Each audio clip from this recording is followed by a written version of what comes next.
This refreshed first-generation version of Peugeot's 3008 still has much to offer buyers in search of a proper family-sized 5-seat Qashqai class crossover model. Much smarter looks clothe existing attributes like the huge versatile boot, a quality cabin, and a clever optional grip control system for the kind of poor weather handling security that cars of this kind ought to offer, but so often don't. Overall, it remains a very competitive package if you're buying in this segment.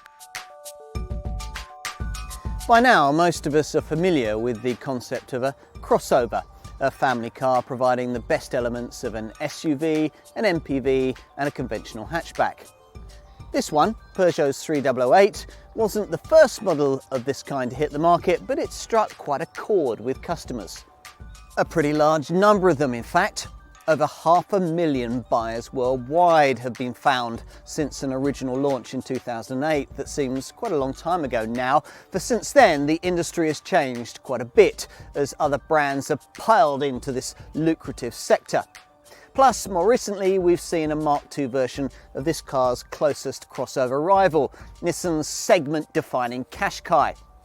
With a second generation version of this 3008 still some way off, it was crucial for Peugeot to respond with updates to this Mark I model. The result is the improved version, launched here early in 2014, the car we're going to look at in this film. It seeks to build on the sales legacy of an original version that sold in twice the numbers its makers had expected, despite mainstream variants lacking the four-wheel drive and 7-seat options that some rivals offered. Why? Well, it was well priced, neatly packaged, and had a quality feel. Plus, a little ironically, despite the two-wheel drive only layout, it was actually a little more use in nasty conditions than affordably priced versions of key rivals, provided the owner specified the useful grip control system for extra traction reaction. All of these attributes are of course carried forward into this significantly improved design, along with extra equipment and much smarter looks. The clever, eco-minded hybrid 4 flagship variant we first saw in 2012 also continues on at the top of the range, mating a diesel engine driving the front wheels with an electric motor powering those at the rear. In other words, right across the lineup, this Peugeot still seems to retain many of the qualities needed for a very competitive package. Will it all be enough to keep 3008's sales buoyant in this sector? Let's find out. This car is based on the last generation version of Peugeot's ordinary 308 family hatchback, but it doesn't feel conventionally hatch-like once you seat yourself in the commanding raised driving position with its perfectly aligned wheel positioning thanks to a clever 3-jointed steering column.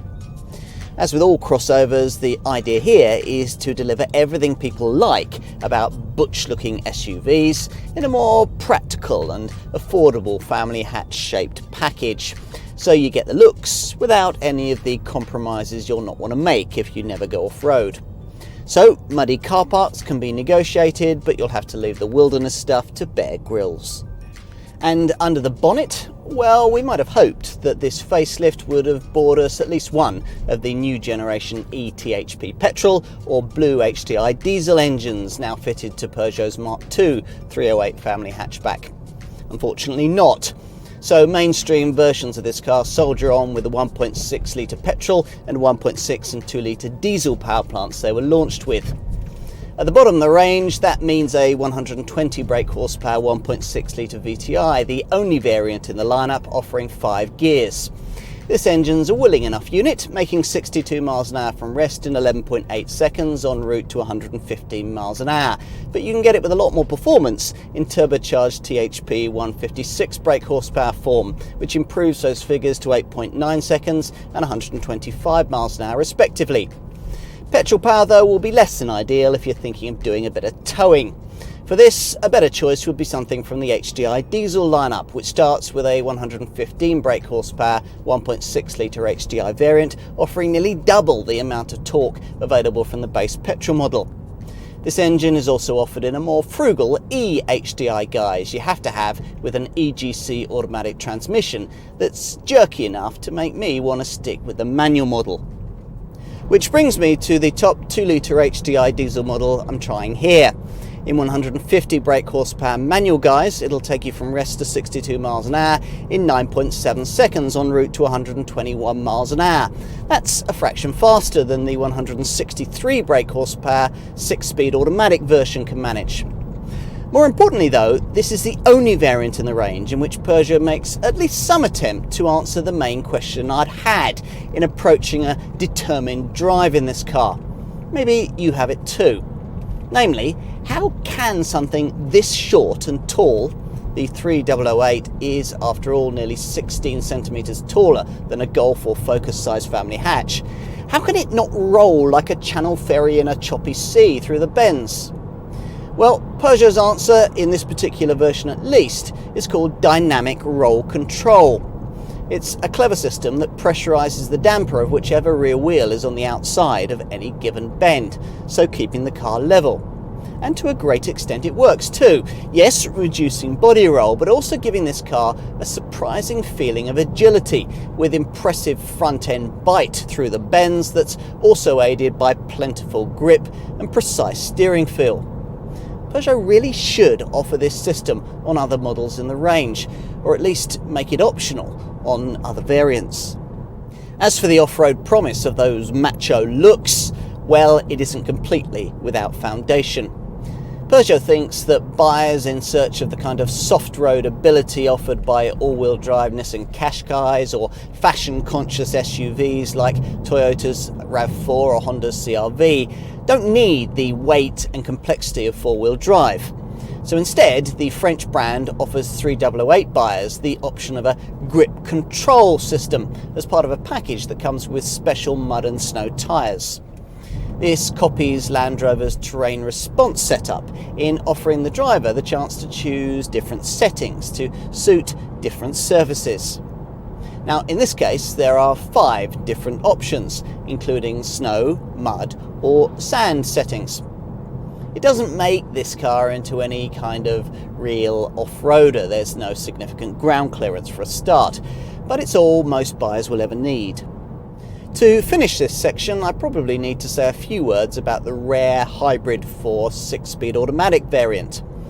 This mates the conventional 2-litre automatic model's 163 brake horsepower HDI diesel engine driving the front wheels with a 37 brake horsepower AC electric motor powering those at the rear, making this, in theory at least, the only 3008 variant that is actually a 4-wheel drive machine.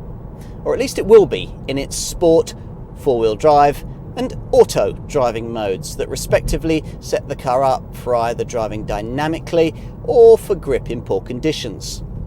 The fourth selectable setting, ZEV or Zero Emissions Vehicle, allows a 3008 Hybrid 4 to proceed in electric mode only in 2-wheel drive for up to 2.5 miles, provided you don't exceed 31 miles an hour. Does it all work? Well, to a point. The extra 200 kilograms of weight brought about by the hybrid system's extra batteries hurts the ride quite a bit, despite more sophisticated multi-link rear suspension. On the plus side though, the car is, as you might expect, very quiet under electrical propulsion and of course very cheap to run if you can afford the upfront asking price. The original version of this car had many admirable qualities, but it wasn't an especially attractive thing with its short, tall, dumpy looks and curious egg crate style front grille. This improved model can't fundamentally change the original aesthetics, but with this smart facelift, the stylists were able to soften them, adding LED signature lighting and various chromed elements for a more universally acceptable look that more recognisably fits alongside the more modern designs in Peugeot's current lineup. As before, it won't be a daunting thing to drive, the 4.36 metre length shadowing the footprint of an ordinary Ford Focus, but you are promised a good view out, thanks to nearly 1.7 metres of height. As ever, the familiar line badge dominates the front end, the starting point for a recess that runs along the bonnet before naturally following the lines of windscreen and roof. Touches of chrome on the upper window trim, the body sills and the wing mirrors attempt to inject a quality ambience, while at the rear, revised dark tinted LED tail lamps neatly set off the chunky silhouette with their distinctive 3-claw 3D lighting signature. Will it all be enough in a segment where customers rate stylish design as their #1 buying priority? Well, it'll be interesting to see. What's not up for debate is that the interior remains one of the very nicest you'll find in this class of car. Peugeot owns the company, Faurecia, that provides the cabinware you'll find in many prestige brand models. And even if you didn't already know that, you'd maybe be able to guess the fact from a glance around this cabin with its expensive soft touch materials, metallic highlights, and interesting touches of aesthetic flourish. The grab handle on the passenger side of the centre console is one example of this, with the centre top-mounted row of toggle switches another. You'd expect these to sit above the kind of infotainment screen this centre console certainly seems large enough to accommodate. But instead, the designers have elected to incorporate this into a retractable mechanism that whirs noisily up from the top of the dash when you start the car. It's not as noisy though as the electronic handbrake, which activates with aural grumblings that remind you of the age of this design. Other giveaways in that regard include the lack of steering wheel control buttons and the clearly obvious stereo removal slots. Still, there are plenty of compensations. Among these, the lovely splashes of chrome, the aluminium look detailing around the instruments, and the lovely padded surfaces that you'll find on the door waist rails and the fascia top. As before, the centre console is set high, enveloping the driver into what Peugeot hopes is an aircraft-style cockpit, set off by high-tech touches like the head-up display panel that rises into your line of view at the bottom of the windscreen on plusher models. Or at least it does once you've fiddled about matching the angle of the now improved colour-coordinated graphic display to the seat height that you've chosen. That seat height wide-ranging enough to vary your position at the helm from either being low and family hatch-like or high and SUV commanding. Now, I'm guessing that most owners will want a loftier style perch, not only because it makes them feel more in charge, but also because it gets around a few of the restricted visibility issues caused by the rearward rising waistline. Compromised rear three-quarter vision is a particular issue, which makes it more frustrating that you have to pay extra for rear parking sensors on base trim models. Still, you can forgive this car much for its sheer practicality. There's nearly 50 litres of in-cabin storage, for example, with decently sized 7-litre door bins, the usual cup holders, a sunglasses holder above the driver's door, and a 3.7-litre lock space beneath the steering wheel, all making up for the rather small glove box. You also get a large permanently ventilated 13.5-litre centre armrest compartment too, that's big enough to hold a 1.5-litre bottle, but rather irritatingly is hinged on the right hand side so that the driver has to lean over it in order to get items out. Move into the rear and you'll find a bench that delivers a high vantage point, offering a good view forward. It's more comfortable than the rear of a rival Nissan Qashqai back here due to the better under-thigh support that you'll notice on longer journeys. But as in that car, 3 adults will need to be on friendly terms. Still, should you find yourself in that situation, you'll be thankful that legroom is impressive for a crossover of this class, thanks to careful shaping of the front seat backs equipped with these useful storage nets. Now, more oddment space is delivered by these neat twin floor storage boxes, another MPV style touch, but it's the only one. These seats don't slide or recline, and the compact vehicle length doesn't allow for the optional installation of extra chairs behind them. It'll certainly help if you have a top version like this, fitted with the vast Cielo panoramic glass roof that refreshingly doesn't impinge on headroom, yet increases the cabin's total glazing area to over 5 square meters, so giving the interior a pleasantly light and airy feel. And out back, in the multiflex luggage area, Well, the first thing you notice is this unique in-class touch, the split rear tailgate, which brings a touch of Range Rover style to the mass market. Should you wish to use it for picnicking, you'll be pleased to find that up to 200 kilograms can be placed here. Go beyond into the cargo bay and you'll find one of this Peugeot's strongest selling points against its Nissan Qashqai arch rival, namely the fact that at 512 litres, its boot is 20% bigger. Though this figure is still well short of the 660 litres you get in Peugeot's comparable 308 SW estate model, it's still easily the biggest boot in the crossover segment. Or at least it is if you go for a conventional version of this car. The batteries and multi-link rear suspension necessary for the Hybrid 4 variant eat into luggage space quite a bit, reducing capacity to a much meaner 354 litres. In the standard variant I have here, this usefully shaped space is certainly very practical, thanks partly to a ski hatch for longer items, but primarily to this neat 3-position boot floor, under which you can store more items if you opt to do without the space saver rear tyre. Now, I particularly like this higher set level, which corresponds to the height of the lower part of the tailgate and is excellent for separating your eggs from your iron brew, or perhaps simply your dog from your shopping, especially if you make full use of the 4 securing rings onto which a luggage net can be attached. I also like the way that this load area light doubles as a rechargeable torch. If you need more room, the easy flat rear bench seat can be folded in a single movement using latches located in the boot or catches at the top of the seat back, freeing up 1,604 litres or 1,435 litres in the Hybrid 4 model. Go for a top trim level and you also get a fold flat front passenger seat that is ideal for longer items, say step ladders or surfboards, with lengths of up to 2.62 metres.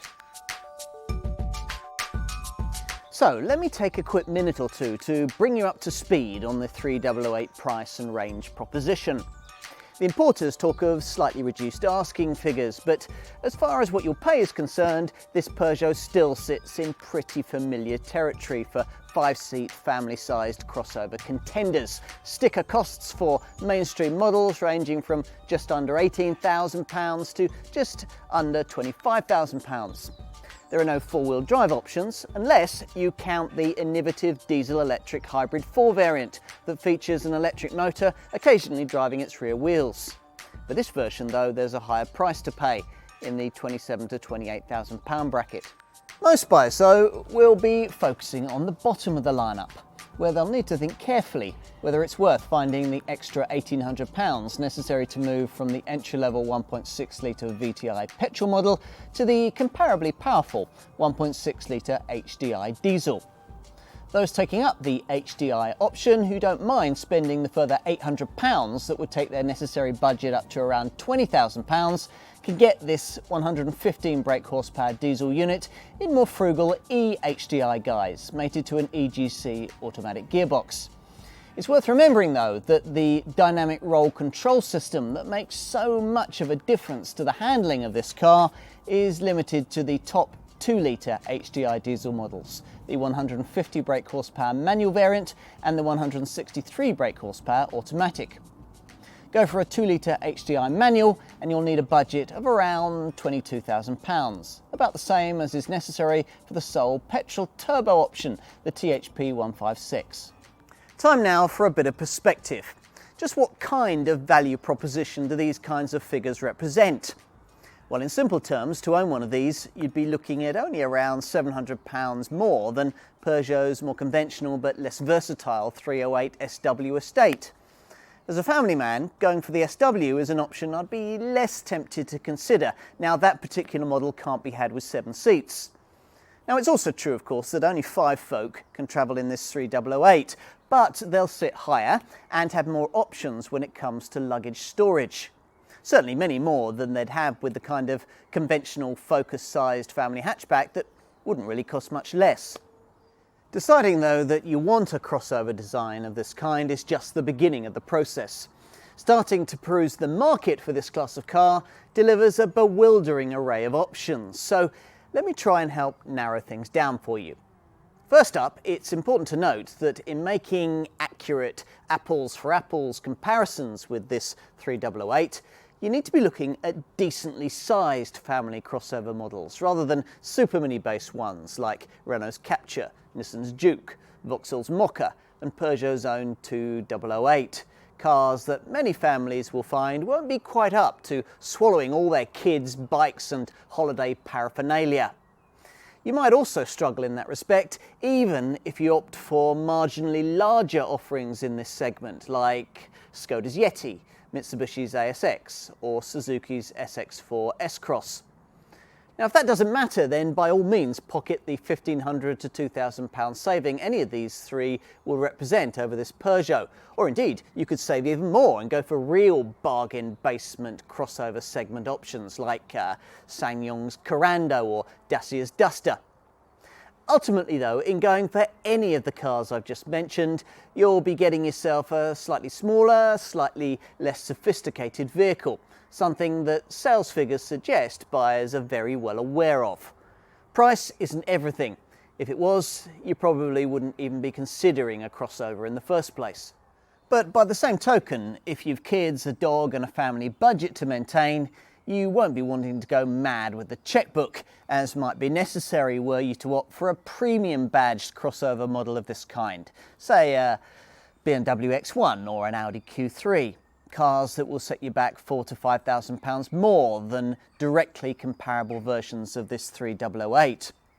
It all means that when it comes to price, this Peugeot occupies a very acceptable area of middle ground in this segment, well clear of the bargain basement, but still around £3,000 shy of a two-wheel drive entry-level Freelander RAV4 Honda CR-V style compact SUV. Does it have any really direct rivals? Well, there are fewer than you might expect. The most obvious one is the market's leader for this type of car, Nissan's Qashqai, which offers a newer design with more efficient engines, but has a much smaller boot and, unless you pay lots of extra money for a four-wheel drive variant, will be much less use to you than a grip control equipped 3008 when the weather turns nasty.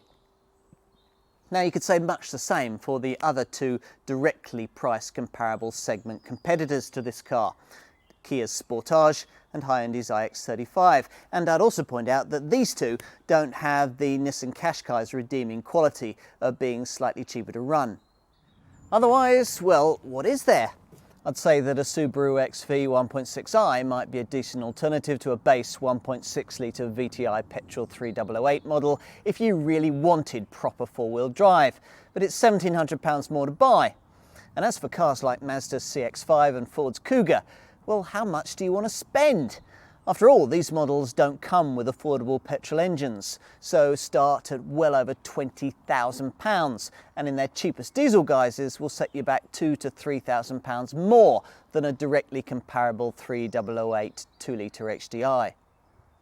Finally, I should probably finish by saying a word or two about the value proposition afforded by the top-of-the-range 3008 Hybrid 4 variant. Except that that's a bit difficult, as it doesn't have any really direct rivals.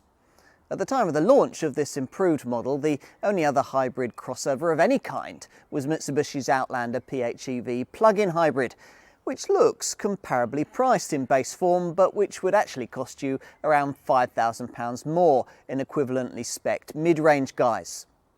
You can't even compare a hybrid 3008 with more conventional hybrid family hatchbacks, say a comparably priced, plushly specified Toyota Prius, for example, because with these you're talking of a petrol-electric engine, not this Peugeot's diesel-electric unit. Only Citroen's much pricier DS5 shares it, but that car's not a crossover and is really targeted at a slightly different kind of luxury-orientated buyer. So there's nothing quite like a 3008 Hybrid 4 then, though that of course doesn't necessarily mean this variant will be the right car for you and your family. To be frank, it probably won't be. Peugeot are aiming this version primarily at running costs obsessed fleet managers. Time then to look at exactly what you'll get if, having discarded the competition, you decide that a mainstream petrol or diesel 3008 crossover model will be the right fit for your driveway. As it happens, the standard kit list is reasonably generous, or at least it is once you get beyond entry-level trim.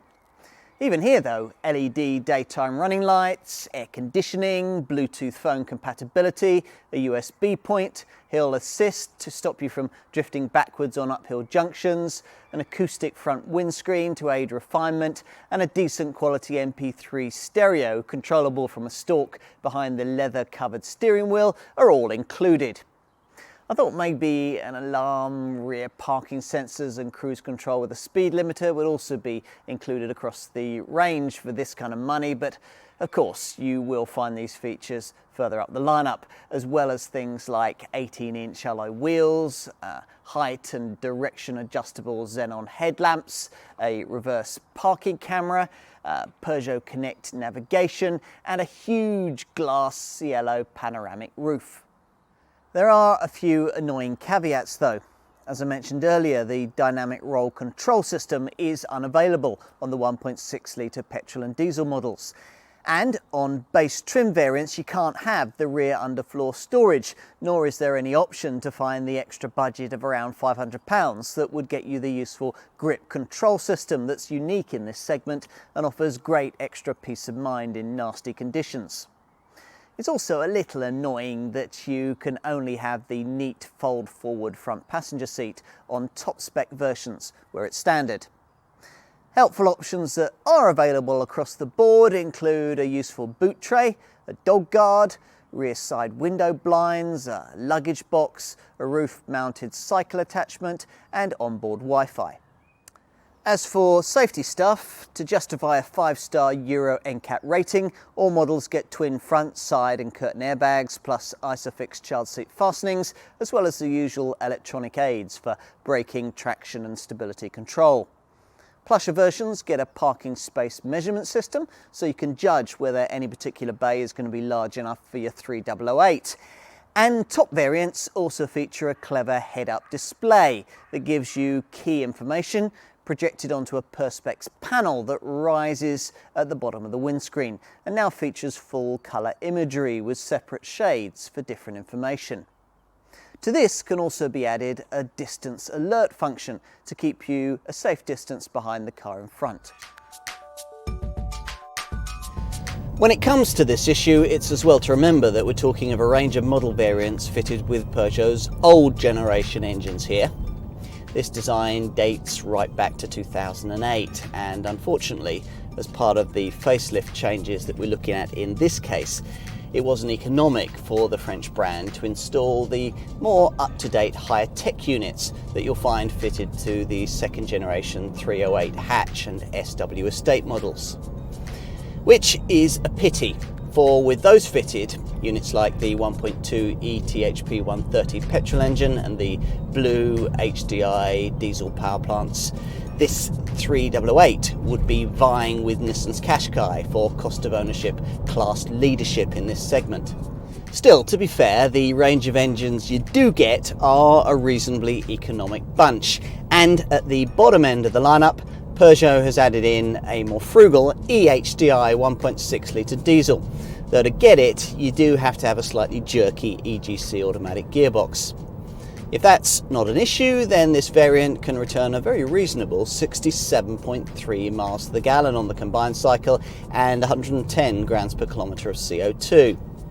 That's a slight improvement, of course, on the economy that you get from the standard manual 1.6 HDI diesel variant, whose 125 grams per kilometre CO2 figure will put it in a higher tax band. If you decide you want the extra poke and pulling power of the 2 litre HDI version, then the figures fall to 53.2 miles to the gallon for the manual version or 46.3 miles to the gallon for the automatic, while 139 grams per kilometre of CO2 is achievable with either type of transmission. All of the HDI diesels are equipped with FAP particulate filters, which further clean up the exhaust emissions. Petrol people get the choice of normally aspirated or turbocharged versions of the 1.6 litre unit Peugeot developed earlier this century with BMW. The base 1.6 VTI 120 manages 42.1 miles to the gallon on the combined cycle and 155 grams per kilometre of CO2. But there's no real penalty for opting for the turbocharged 1.6 THP 156 unit, which delivers 40.9 miles to the gallon and 159 grams per kilometre. That only leaves the fascinating diesel-electric Hybrid 4 model. You'd expect a high-tech tour de force like this to have the kind of stop-start cleverness lacking across most of the rest of the 3008 range, there to cut the engine when you don't need it, stuck in traffic or waiting at the lights. Sure enough, stop-start is included here, with this model able to take the technology a step further by, wherever possible, reverting to a zero-emissions electric motor for pulling away from stationary, before seamlessly switching to diesel as speed picks up. To avoid that diesel switch, drivers can lock the car into its zero-emissions setting with a turn of a knob, which will keep the vehicle in electric mode for up to 2.5 miles, providing the batteries are fully charged, the engine's warmed up, and you don't stamp on the accelerator. Quite a lot of caveats then, but if you work with them, this variant can certainly be a very frugal and clean choice. Peugeot claiming 83.1 miles to the gallon on the combined cycle and 88 grams per kilometre of CO2. Though you should bear in mind that these figures apply only to the entry-level active variant. Choose the bigger wheeled, plusher Allure version that many buyers will want, and those returns fall to 74.3 miles to the gallon and 99 grams per kilometre. What else? Well, residuals are very strong by Peugeot standards, but not quite the equal of a rival Nissan Qashqai. Still, you can keep maintenance costs down by choosing a fixed cost Peugeot Optiway service plan for up to 5 years in duration. Insurance groupings, meanwhile, range between 17 to 23 for mainstream models and between groups 25 and 26 for the Hybrid 4 variant. Well into its model cycle, Peugeot's 3008 may be, but this improved first-generation version is still a remarkably competitive option in the increasingly close-fought crossover segment.